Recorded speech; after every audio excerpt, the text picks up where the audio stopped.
नमस्कार छात्रों, मैं आरती यादव। आज हम हिंदी लोक भारतीय 10वीं कक्षा कविता क्रमांक 8 इसका अध्ययन करेंगे।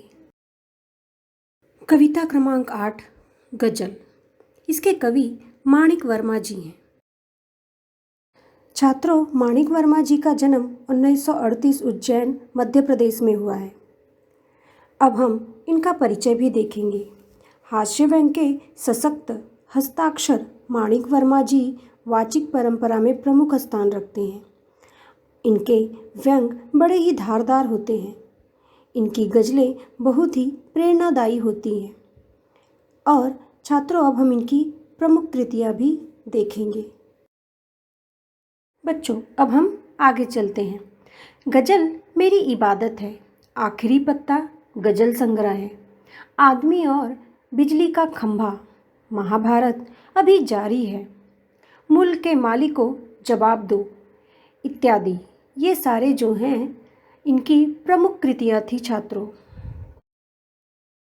आपसे किसने कहा स्वर्णिम शिखर बनकर देखो, आपसे किसने कहा स्वर्णिम शिखर बनकर देखो, शौक दिखने का है तो फिर नींव के अंदर दिखो, शौक दिखने का है तो फिर नींव के अंदर दिखो, चल पड़ी तो गर्द बनकर आसमानों पर लिखो, चल पड़ी तो गर्द बनकर आसमानों पर लिखो, और अगर बैठो कहीं तो, और अगर बैठो कहीं तो मील का पत्थर दिखो, सिर्फ दिखने के लिए दिखना कोई दिखना नहीं, सिर्फ दिखने के लिए दिखना कोई दिखना नहीं, आदमी हो तुम अगर, आदमी हो तुम अगर तो आदमी बनकर देखो, जिंदगी की शक्ल जिसमें टूट कर बिखरे नहीं, जिंदगी की शक्ल जिसमें टूट कर बिखरे नहीं, पत्थरों के शहर में, पत्थरों के शहर में वो आईना बनकर दिखो, आपको महसूस होगी तब, आपको महसूस होगी तब हर एक दिल की जलन, जब किसी धागे सा, जब किसी धागे सा जलकर मोम के भीतर दिखो, एक जुगनू ने कहा, एक जुगनू ने कहा मैं भी तुम्हारे साथ हूँ, वक्त की इस धुंध में, वक्त की इस धुंध में तुम रोशनी बनकर देखो, एक मर्यादा बनी है, एक मर्यादा बनी है हम सभी के वास्ते, गर तुम्हें बनना है मोती सीप के अंदर दिखो, गर तुम्हें बनना है मोती सीप के अंदर दिखो, डर जाए फूल बनने से कोई, डर जाए फूल बनने से कोई नाजुक कली, तुम न खिलते फूल पर तितली के टूटे पर दिखो, तुम न खिलते फूल पर तितली के टूटे पर दिखो, कोई ऐसी शक्ल तो, कोई ऐसी शक्ल तो मुझको दिखे इस भीड़ में, मैं जिसे देखूं उसी में, मैं जिसे देखूं उसी में तुम मुझे अक्सर दिखो। इस तरह छात्रों, हमने कविता का पूरा वाचन कर लिया। अब हम अपनी पहली गज़ल पर चलते हैं, उसका वाचन करेंगे और साथ ही साथ हम भावार्थ भी देखेंगे। आपसे किसने कहा स्वर्णिम शिखर बनकर देखो, आपसे किसने कहा स्वर्णिम शिखर बनकर देखो, शौक दिखने का है तो फिर नींव के अंदर दिखो, शौक दिखने का है तो फिर नींव के अंदर दिखो। तो चलो, अब हम अपने पहले गज़ल के भावार्थ को देखेंगे, उसका अर्थ देखेंगे। चमचमाते शिखर को तो सभी देखते हैं, चमचमाते शिखर सभी को पसंद आते हैं क्योंकि उन्हें उसकी चमक अच्छी लगती है। ये शिखर की तारीफ भी करते हैं, अर्थात लोग उन शिखरों की प्रशंसा करते हैं, तारीफ करते हैं। उसी तरह लोग समाज में इन शिखरों के समान ही सम्मान पाना चाहते हैं, मान सम्मान उनको चाहिए होता है, परंतु वास्तविकता तो यह है कि ये शिखर बने हैं नींव के कारण, अर्थात छात्रों, नींव के ईंटों और पत्थरों के कारण, यदि नींव के ईंट और पत्थर ना होते तो यह मुमकिन न था। मेरा कहने का अर्थ यह था छात्रों कि ईंटों ने गुमनामी के अंधेरों में रहना स्वीकार न किया होता तो इन शिखरों का अस्तित्व ही नहीं होता। अर्थात छात्रों, अगर हमारी जो नींव है उसमें जो ईंट और पत्थर लगते हैं, अगर हम वहाँ पे वो ईंट और पत्थर न लगाते तो यह शिखर कैसे बनते। उसी प्रकार यदि हम समाज के लिए कुछ करना चाहते हैं तो प्रशंसा और वाहवाही का लोभ त्याग कर नींव के ईंटों के समान कुछ अच्छे कर्म करने चाहिए, कुछ अच्छे काम करना चाहिए। यानी हमें प्रशंसा और वाहवाही को छोड़ना होगा। जब तक हम प्रशंसा और वाहवाही को नहीं छोड़ेंगे तब तक हम समाज के लिए कुछ अच्छा नहीं कर सकते। और अगर हमें समाज के लिए कुछ अच्छा करना है तो हमें यह स्वीकार करना होगा, अपनी वाहवाही और प्रशंसा को छोड़ना होगा। चल पड़ी तो गर्द बनकर आसमानों पर लिखो, चल पड़ी तो गर्द बनकर आसमानों पर लिखो, और अगर बैठो कहीं तो, और अगर बैठो कहीं तो मील का पत्थर दिखो। चलो छात्रों, अब हम अपने दूसरे गज़ल पर चलते हैं। दूसरे गज़ल का भावार्थ देखेंगे, अर्थात उसका अर्थ देखेंगे। चलो, कवि कहना चाहते हैं कि अगर आप मंजिल पाना चाहते हो, अच्छे काम करो, आपका नाम चारों ओर फैल जाएगा, आसमान में छा जाएगा। जिस तरह आंधी आने के कारण जमीन से लेकर आकाश तक धूल ही धूल दिखाई देती है, उसी तरह आपका नाम भी जमीन से लेकर आसमान तक फैल जाएगा। आपकी प्रशंसा होगी, आपका नाम होगा। मेरा कहने का तात्पर्य यह है छात्रों कि जिस तरह धूल जमीन से लेकर आसमान तक फैली हुई नजर आती है, उसी तरह तुम तुम्हारे काम से चारों ओर छा जाओगे।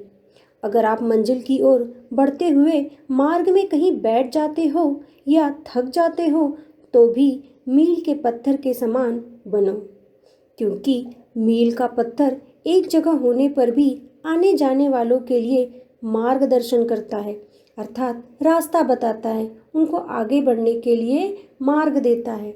उसी प्रकार आप भी क्रियाशील न होते हुए, अर्थात काम न करते हुए भी तुम दूसरों की मदद कर सकते हो, दूसरों की सहायता कर सकते हो।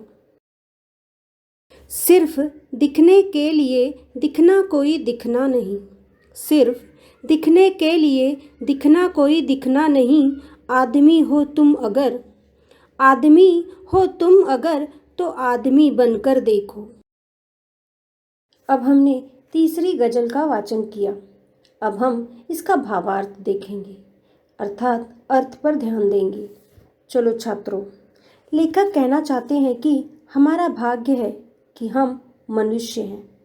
हाँ छात्रों, यह हमारी किस्मत है, हमारा नसीब है कि हम इंसान के रूप में पैदा हुए हैं। तो छात्रों, ईश्वर ने हमें मनुष्य जीवन दिया है, तो हमें जीवन मूल्यों यानी मानवीय मूल्यों को भी अपनाना चाहिए। केवल सजना संवरना, सुंदर दिखना ही हमारा काम नहीं है, बल्कि हमारा यह कर्तव्य है कि दूसरों को मदद करना, दूसरों की सहायता करना, दूसरों के काम आना, इंसानियत के नाते दीन दुखियों की सेवा करना चाहिए। यह हमारा काम है। अगर हम ऐसा करें तो ही समाज में हमारा नाम होगा, हमारा सम्मान होगा, समाज हमें अच्छे इंसान के रूप में देखेगा, हमारा चरित्र, हमारा व्यक्तित्व उभर कर आएगा, समाज हमें अच्छे इंसान के रूप में पहचानेगा। जिंदगी की शक्ल जिसमें टूट कर बिखरे नहीं, जिंदगी की शक्ल जिसमें टूट कर बिखरे नहीं, पत्थरों के शहर में, पत्थरों के शहर में वो आईना बनकर दिखो। छात्रों, हमने अपनी चौथी गजल का वाचन किया, अब हम उसका भावार्थ देखेंगे।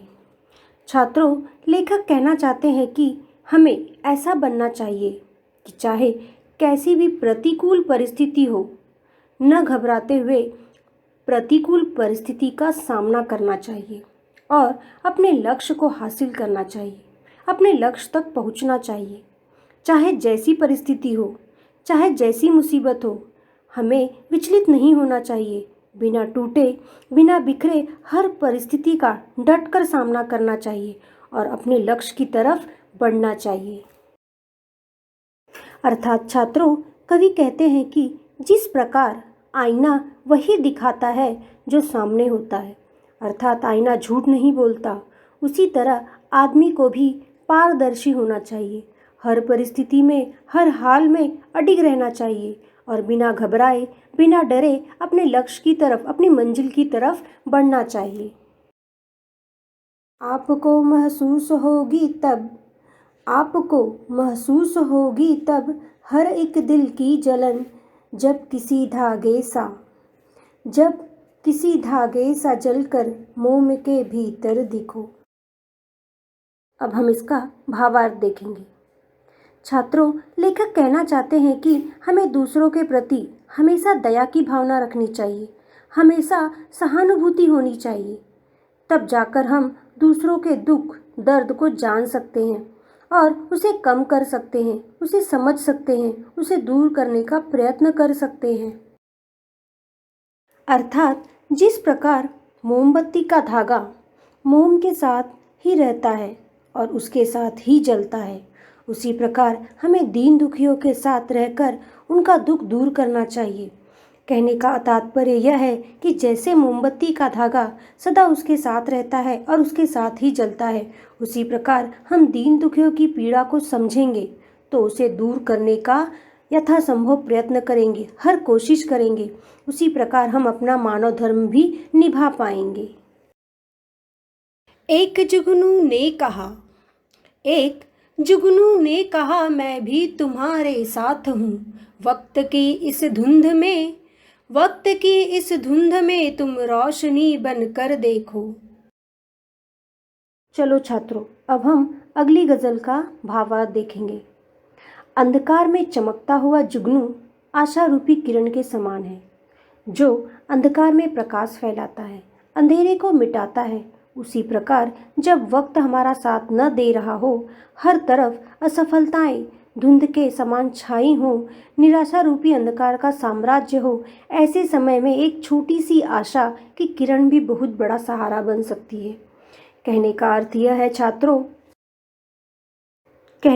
यह हुआ छात्रों कि जिस प्रकार घने अंधकार में चमकता हुआ जुगनू उस अंधकार को मिटाता है, उसी तरह तुम भी निराश, हताश लोगों के मन में आशा की किरण जगाना चाहिए, यानी उनके मन में लक्ष्य को हासिल करने के लिए एक उम्मीद उजागर करनी चाहिए, उनकी सहायता आगे बढ़ने के लिए करनी चाहिए।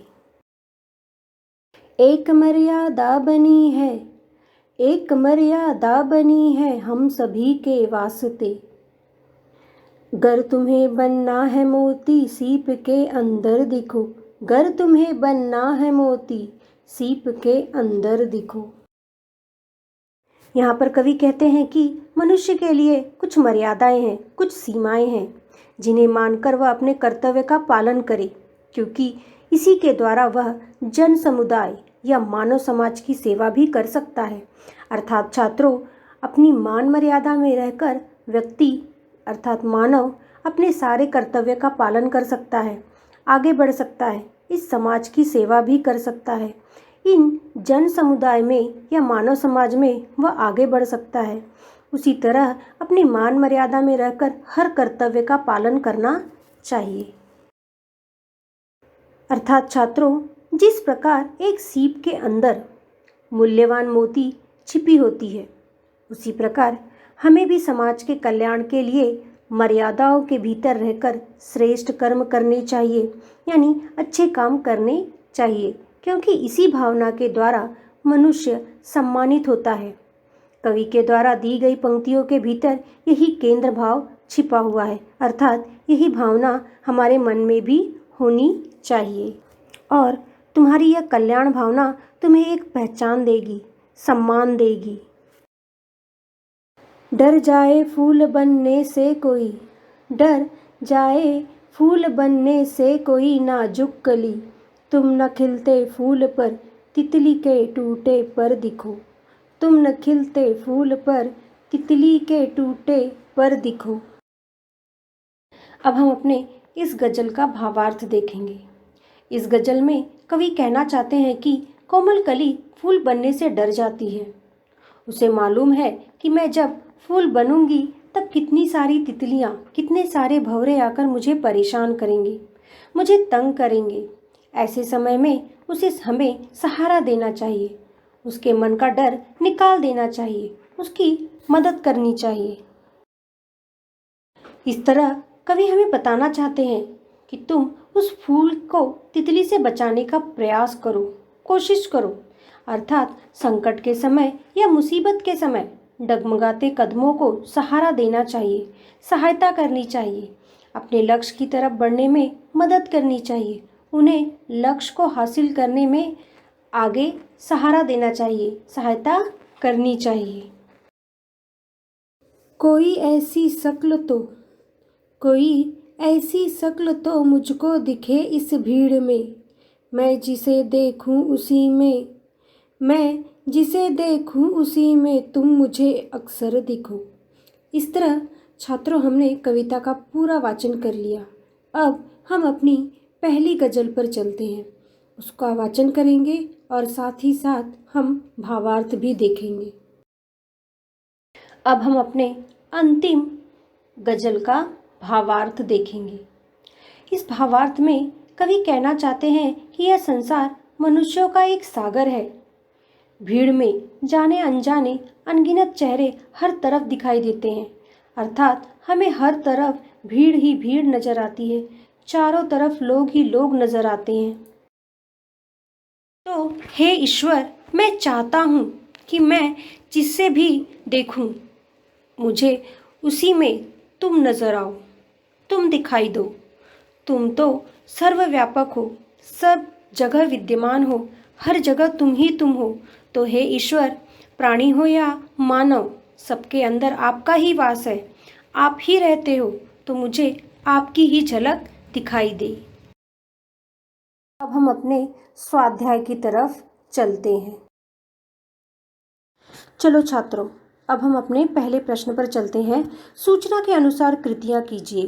प्रश्न क्रमांक 1, गजल की पंक्तियों का तात्पर्य यानी इसका क्या अर्थ है। नंबर 1, नींव के अंदर दिखो। इसका अर्थ हम इस प्रकार भी लिख सकते हैं कि हमें प्रशंसा और वाहवाही का लोभ त्याग कर नींव की ईंटों की तरह, नींव के ईंटों के समान कुछ अच्छा और सुदृढ़ काम करना चाहिए, यानी मजबूत काम करना चाहिए। जिस तरह नींव के ईंटें अंधेरे में रहते हैं और शिखर को मजबूत बनाते हैं, उसी तरह हमें कुछ ऐसा काम करना चाहिए कि हमारा समाज मजबूत बने और हमारी प्रशंसा चारों तरफ फैले। अब हम प्रश्न क्रमांक 2 पर चलते हैं। आईना बनकर दिखो। अर्थात छात्रों, हमें ऐसी शख्सियत बनना चाहिए, अपना चरित्र ऐसा बनाना चाहिए कि कैसी भी प्रतिकूल परिस्थिति क्यों ना हो, कैसी भी मुसीबत क्यों ना हो, हमें विचलित नहीं होना चाहिए। बिना टूटे, बिना बिखरे हर परिस्थिति का डटकर सामना करना चाहिए और अपने लक्ष्य को हासिल करना चाहिए, अपने लक्ष्य तक पहुंचना चाहिए। चलो छात्रों, अब हम कृति क्रमांक 2 पर चलते हैं, अर्थात कृति पूर्ण कीजिए। मनुष्य से अपेक्षाएं, अर्थात कवि को मनुष्य से कौन कौन सी अपेक्षाएं हैं और यहाँ पर हमें 2 अपेक्षाएं लिखनी है। तो पहला, मानवीय गुणों को अपनाना चाहिए। दूसरा, निराश और हताश लोगों के मन में आशा की किरण जगानी चाहिए। यह 2 अपेक्षाएं कवि ने मनुष्य से की हैं। चलो छात्रों, अब हम प्रश्न क्रमांक 3 पर चलते हैं, जिनके उत्तर निम्न शब्द हों। ऐसे प्रश्न तैयार कीजिए। छात्रों, मैंने आपको 4 शब्द दिए हैं, भीड़, जुगनू, तितली, आसमान। तो अब हमको ऐसा प्रश्न तैयार करना है कि जो शब्द मैंने दिया है वह उत्तर के रूप में आए। जैसे मैंने एक आपको दिया भीड़, अर्थात हम इस तरह प्रश्न बना सकते हैं कि कवि अक्सर किस शक्ल को कहाँ देखना चाहता है, अर्थात भीड़ में देखना चाहता है। तो इसी तरह बाकी 3 भी आपको ही करना है। छात्रों, अब हम प्रश्न क्रमांक 4 पर चलते हैं। निम्नलिखित पंक्तियों से प्राप्त जीवन मूल्य लिखिए। यहाँ पर मैंने आपको 2 प्रश्न दिए हुए हैं। पहला, आपको महसूस से लेकर भीतर देखो, और दूसरा, कोई ऐसी शक्ल से लेकर मुझे अक्सर दिखो। तो पहला, आपको महसूस से लेकर भीतर देखो का जीवन मूल्य, यानी हमें यहाँ पर कवि ने कौन से जीवन मूल्य दिए हुए हैं। जैसे पहले का मैं बता दे रही हूँ, दूसरा आप स्वयं कर सकते हैं। तो पहले का जीवन मूल्य, हमें प्रत्येक मानव से सहानुभूति रखनी चाहिए। यह तभी संभव हो सकेगा जब हम उनके हर दुख तकलीफ को समझेंगे, जानेंगे, उसे दूर करने का प्रयास करेंगे, कोशिश करेंगे। यह जीवन मूल्य कवि ने हमें दिया है। छात्रों, चलो अब हम प्रश्न क्रमांक 5 पर चलते हैं। कृति पूर्ण कीजिए। प्रश्न, गजल में प्रयुक्त प्राकृतिक घटक, यानी गजल में कौन कौन से प्राकृतिक घटकों का वर्णन है। जैसे फूल, तितली, मोती, शीप, ये जो है प्राकृतिक घटक यानी प्रकृति से जुड़े हुए हैं। अब हम प्रश्न क्रमांक 6 पर चलते हैं। यहाँ पर कवि के अनुसार ऐसे दिखो, यानी कवि के अनुसार हमें किस प्रकार दिखना चाहिए, जिसका हमें उत्तर लिखना है। पहला, नींव की तरह दिखो, मील के पत्थर की तरह दिखो, आदमी बनकर दिखो, आईना बनकर दिखो। इस तरह हमें सारे उत्तर लिखकर पूरे करने हैं।